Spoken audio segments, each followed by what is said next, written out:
저게 자주포가 맞는 건지 미사일 아닌지. 폴란드가 아마 쉽게 선택할 수 있을 것 같습니다.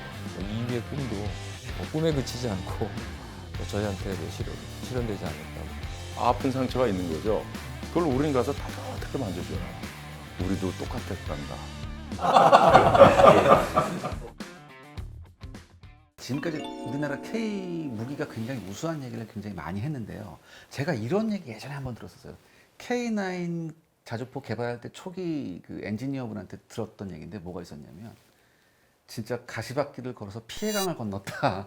그만큼 개발 과정이 엄청 어려웠다는 얘기를 들었었거든요. 근데 마찬가지일 거거든요. 우리 탱크 전차도 마찬가지고 우리 항공기는 말할 것도 없죠. 어떤 어려움들이 좀 있었을까요? 이런 걸 극복했기 때문에 지금 우리가 이런 무기를 개발할 수 있었던 거잖아요. 없는 거에서 무에서 유를 창출하기 때문에 네. 뭐 전시회나 이런 데 가고 뭐 벤치마킹도 많이 했었고 저희도 이제 마찬가지로 이제 K9 만들 때 아마 단순히 K9만 만든 게 아니라 그 전에 아마 M109, A2라 그래갖고 네. 미국에서 기술지원 사업을 통해서 한 10년 동안 이제 그 기술 축적하고 나서 거기에 바탕을 두고 국방과학연구소랑 저희 업체들 협력해서 쉽지 않은 과정들이었고요.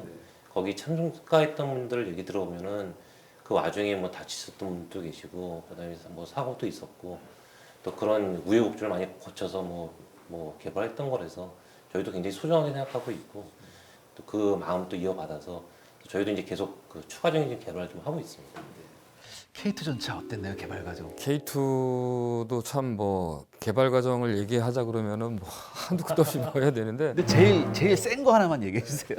80년대 중반부터 K1 전차를 처음에 이제 미국 기술 지원을 받아서 저희가 이제 생산을 하게 됐고요. 이제 그 후에 이제 그 독자 기술로 우리 전차를 만들어야겠다는 이제 필요성이 느껴서 이제 국방과학연구소하고 해서 이제 2000년 초부터 이제 시작을 했어요. 시험 평가 기간에 거의 뭐 밤새다시피 그다음에 그 시험 평가 현장에서 2008년에 이제 개발을 했고요.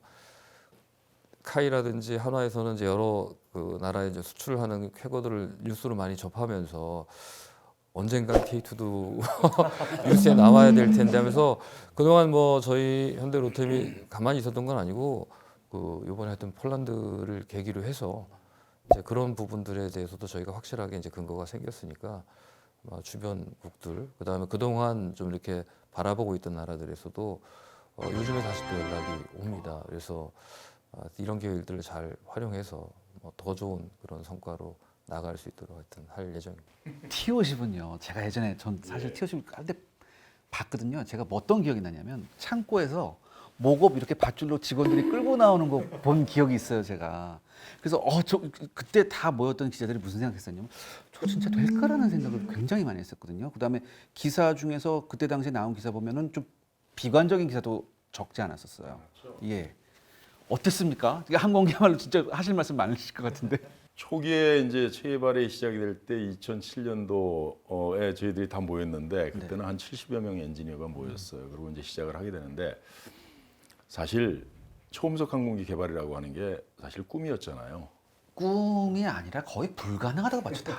이게 주변에서는 다 불가능하다고 봤고 그래서 저희들은 이제 꿈을 이루어야 되니까 젊은 엔지니어들이 모여가지고 어떻게 할 것인가 분야별로 다 나눠가지고 앞부분에서 이제 설계, 해석, 그 다음에 시제기를 만들고 하는 그 과정 속에서 얼마나 힘든 과정이 있었고 또 중간에 또 금융위기가 또 왔었어요. 아, 그때 IMF가 왔었죠, 예. 우리가. 그때도 월화수목금금금이었습니다. 아 물론이죠. 그래서 지금도 그렇습니다. 예. 그러면 안 되는데. 그거를 이제 저희들이 잘 넘기면서 이 사업을 지금까지 끌고 올 수 있었던 것 같아요. 정해진 예산 내에서 정해진 일정 내에서 정해진 성능을 갖다가 만들기 위해서 정말로 밤낮 없이 불철주야 주말까지도 그때는 일할 수 있는 분위기가 형성됐던 것 같아요. 그 과정 속에서 사실 과로로 또 세상을 떠난 저희들 동료들도 있었어요.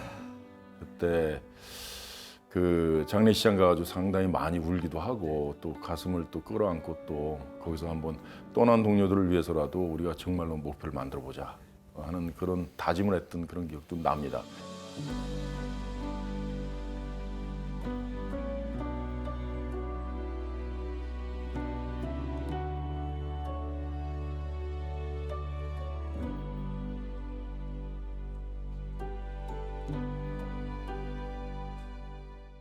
사실 어떤 시각이 있냐면 이거 결국에는 무기라는 것은 전쟁이 일어나야지 쓰는 거 아니냐. 근데 이거 전쟁을 위한 그 물건을 파는 게 뭐 좀 그렇게 그런 시선으로 보시는 분들도 있어요.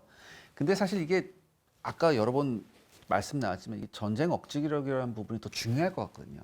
그다음에 사실 이렇게 되면 고용 창출 효과도 좀 있을 것 같고 여러 가지 경제적으로 좀 낙수 효과가 있을 것 같거든요. 좀 어떻게 생각하세요? 상대방 쪽에서 이제 전쟁을 이길 수밖에 없기 때문에 이 전쟁 억제 측면에서는 당연히 일정 부분 이상에 있어서는 국방부를 쓰면서 아마 보일 수밖에 없을 것 같고요. 힘이 없으면 당하잖아요. 예, 맞습니다. 예, 그런 면에서 이제 폴란드가 아마 지금 하고 있는 것들이 그러니까 어떤 게 언론에서는 이제 과도하게 많다고 생각하는데 그 정도 수량에 대해서는 갖고 있는 것도 그냥 많지 않다고 생각하고 있고요. 그러니까 이런 것들 자체는 이제 보면 이제 낙수 효과라는 게 저희도 마찬가지고 현재 있는 직원 수보다 훨씬 더 좀 많이 뽑으려고 하고 거기도 혹시 월화수목 금금금이니까 50시간 지키고 있습니다. 방산업체만 지금 특수한 얘기를 많이들 하세요. 앞으로 또 기술 전해야 되는 또 폴란드도 마찬가지로 거기 또 공장도 증설하고 계세요. 그래서 이 방산 산업이 사실은 이제 경제에 기여하는 부분이 상당히 크기 때문에 그런 부분에 있어서는 방산은 사실 단순하게 국방력만 키우는 게 아니라 경제력도 좀 같이 키운다는 생각을 하고 있습니다. 평화를 원한다면 전쟁을 준비하라. 그렇죠. 이게 로마의 이제 그 유명한 분이 말씀하신 거잖아요. 지금은 이제 중유럽에 걸쳐서 일어나고 있는 이런 특정한 어떤 상황이라고 할 수도 있겠지만은 이게 계속 번져나갈 가능성도 있어요. 즉 그럼요. 안보 측면에 있어서는 우리가 자강하지 않으면은 우리를 지킬 수 없다. 그래서 군비에 대한 어떤 국방력 강화에 대한 어떤 요구는 당분간 전 세계적으로 많이 일어날 것 같아요. 네. 이런 유무형의 자산을 위해서 정부가 할 일이 굉장히 클 것 같아요. 사무관님, 정부는 어떤 준비가 되어 있습니까? 방산 수출을 위한 다양한 어떤 정책적인 어떤 네. 그런 방안은 많이 마련돼 있는데 아직은 이 부분들이 어떤 예산적인 부분이나 부분들 이제 업체들이 봤을 때는 모든 업체가 만족할 만한 수준은 아니라고 저는 네. 믿어집니다. 다만 정부 차원에서는 지속적으로 이 분야를 갖다가 예산도 더 증액시켜 나가고 또 그 혜택을 보는 업체들도 많이 될 수 있게끔 하는 게 저희 정부의 어떤 목적이기 때문에 다양한 방식으로 어떤 수출 지원, 뭐 방산 기술 공동을 통해서 정부 차원의 지원을 더 늘려 나갈 계획입니다. 지금까지 우리나라의 수출 효자 종목이 반도체였다면 앞으로는 우리 K방산이 아닐까 저는 그런 확고한 믿음이 있거든요. 오늘 여기 오신 분들하고 얘기해 보니까 그게 더 좀 확신이 드는 것 같아요. 예. 오늘 굉장히 심도 깊은 얘기를 들을 수 있어서 정말 기뻤거든요. 여러분들은 오늘 어떠셨습니까? 그러니까 저도 이제 같이 폴란드에서 사실은 같이 매번 봤던 분들이거든요. 아 저만 없네요. 예, 그래서 이제 협상도 거의 같은 시기에 있었기 때문에 아침에 한번 인사하면서 같이 얼굴 보고 또 저녁에 또 늦게 끝날 때 같이 얼굴 보고 여기서 다시 한번 보니까 더 즐거웠고요. 또 이런 또 시간을 통해서 또 많이 배울 수 있어서 다시 한번 감사드리고 또 이런 기회 또 다시 또 뵐 수 있어서 즐거웠습니다. 지난 몇 개월이 어떻게 지나갔는지 이렇게 모르겠어요. 모를 정도로 뭐 네.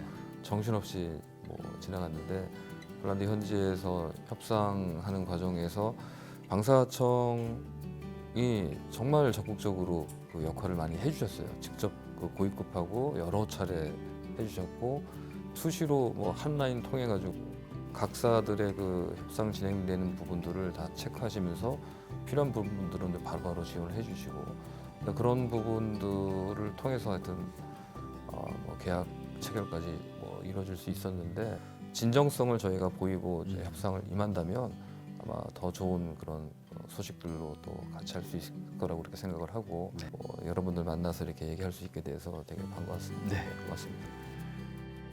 패밀리가 된 것 같아요. 오늘 이런 토크쇼를 통해 가지고 그동안 사실 무뚝뚝하게 그죠? 조금은 좀 달콤함이 없는 그런 그죠? 사무적이었는데 오늘 이 시간을 통해 가지고 하나의 패밀리가 되고 또 따뜻한 어떤 스위트한 그런 시간들을 가졌기 때문에 앞으로 우리의 만남도 더 풍요롭지 않을까 하는 그런 생각을 합니다. 너무 달콤한 말씀해주셔가지고 사무관님 어떠십니까? 뭐 다들 좋으신 말씀 해주셔가지고 뭐 더 이상 할 말씀 없으나 그래도 이제 방금 말씀하셨던 그 가족 같은 분위기가 굉장히 중요한 것 같고 이거 폴란드 사업은 이제 저는 시작이라고 생각이 듭니다. 시작이고 정부 차원에서도 정말 어떻게 하면은 점차 이 외연을 넓혀갈 것인지 고민을 하고 있고 방산 업체들의 수출이 더 많이 될 수 있게끔 방사청 차원에서 그다음에 국가 차원에서 노력하도록 하겠습니다. 감사합니다. 오늘 이렇게 이런 토크쇼를 해보고 보니까요, 전 정말 마음 든든합니다. 정말 마음 든든하고요. 오늘 우리 방산 산업의 현재, 그다음에 미래에 대한 패러다임까지 볼 수 있어서 전 너무나 기쁜 시간이었고요. 각자의 자리에서 정말 불철주야 월화수목 금금금인데 너무너무 고맙고 그렇지만 멈추지 말아주셨으면 좋겠고요. 특히 정부가 좀 잘해줬으면 네. 좋겠습니다. 제가 다시 한번 주말에 이게- 나오고 있습니다. 이게 지금 말씀을 들어보니까 결국은 정부에서 어떻게 도와주느냐에 따라서 확 바뀔 것 같아요. 그러니까 정말 월화수목금금금 응원하겠습니다. 제가 오늘 너무나 뜻깊은 저도 시간이었고요. 정말 많이 배우는 시간이었습니다. 자, 오늘 여러분들 어떠셨습니까? 전 정말 뜻깊은 시간이었고 정말 뜻깊은과 동시에 너무 재밌었어요. 너무 재밌었고 좀 가슴 뿌듯했고요. 저도 방위산업을 앞으로 영원히 응원을 하겠습니다. 끝까지 시청해주셔서 감사합니다.